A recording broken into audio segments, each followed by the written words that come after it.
Matt, the Raiders, have a couple good edge rushers people know about, Mack and Irvin. What do you see up the middle in that defense? Well, across the board, to me, it's a good defense. They're talented, get after the passer really well. You mentioned Irvin and Mack. I mean, those are two guys that are edge rushers that, do a great job. I think they're pretty balanced across the board. I mean, they got good players all over, and they do a good job within their scheme. So, again, I think we're going to have our work cut out for us. But, again, I always feel like it comes down to us. We need to play the way that we're capable of and go out there and execute as best we can, especially when we have a road game coming up. Saints were able to hit them over the top with some deep balls. You only threw three over 20 yards last week. Will that opportunity may present itself this week to go deep more? Well, it's certainly two different schemes that you're going against in Oakland and in Tampa Bay. The way that their secondary is contoured sometimes shapes out a little bit differently. New Orleans did a great job. I know they hit the go route, down the left-hand side. I think it was maybe a 95-yard touchdown. So, and then used a couple double moves to get the ball down the field. They did a nice job with that. I'm sure that Oakland's looking at the same thing and trying to make adjustments and do a little bit better on their end. So, we'll continue to work on the game plan, but I'm sure that we'll have a good plan.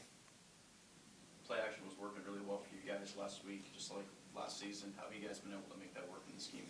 Well, I think first and foremost, our ability to run the ball, while it wasn't, where we needed it to be last week, just within the scheme, within our offense, our commitment to it, I think helps the play action passing. And we did a nice job. A couple plays last week were good off the play action pass. So that's going to be something that, week in and week out we do. We're going to try and marry up our play action with our run game and try and make it difficult for a defense to know what we're doing. Matt, I missed the radio show. I guess you all talked about the no huddle at length, but folks are still kind of wondering why y'all don't use it more when you've had a history of playing well in it. I'm assuming your question is why don't we? Yeah, why don't we use it more? Obviously that's a big topic of conversation, and obviously the same question gets asked over and over and over.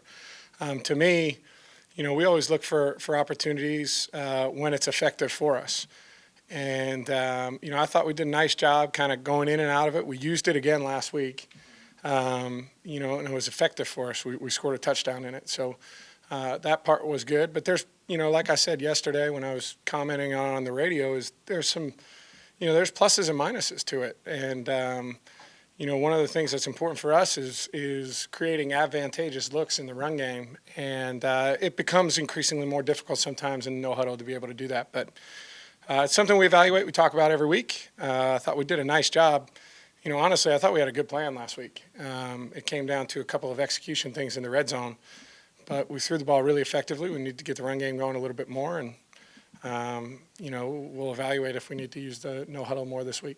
Yeah, but you all get stopped when you're not in the no huddle. You score a touchdown when you're in it. Well, we scored touchdowns when we weren't in the no huddle as well to Mohamed Sanu in the back of the end zone in the red area, which I thought was a great play call and a good spot. So we're able to do it both ways. Man, I've never played quarterback. That shuffle pass, it doesn't look like it's easy to do.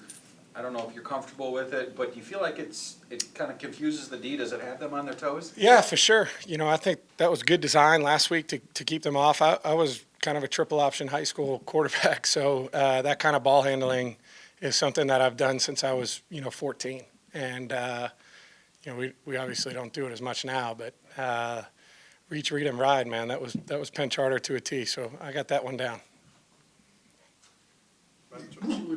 You addressed the pass rushers, but can you tell me what makes Mack unique maybe than other guys that you've seen or been against in the past? I think his talent, his skill level is as good as anybody, but he's got the combination of really high-end talent and an unbelievable motor.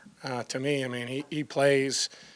You're going to see him every snap. He gets after it every snap, and he's relentless, whether it's run or pass. And, to me, that makes him one of the more difficult guys to go against because, some guys are really good pass rush guys, but maybe not as good against the run. Some guys are really stout against the run, maybe not pass rush guys. He's one of the few combination type of guys that can really do both extremely well, and he plays hard. I mean, there's no substitute for guys that play hard, play in and play out. Matt, you spoke about the run game and wanting to do it more effectively, obviously.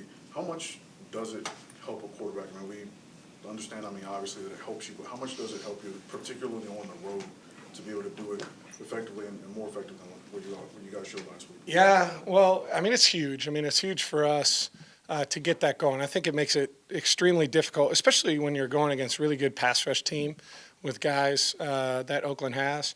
When you can get that run game going and they have to defend run first, it creates more space in the pocket, which is huge. Particularly on the road, trying to get a crowd out of it, that run game helps to do that. And it certainly sets up a lot of the things that we do off of the run too. So I think that's important for us. In order for us to be better with the run, we have to be more detailed than we were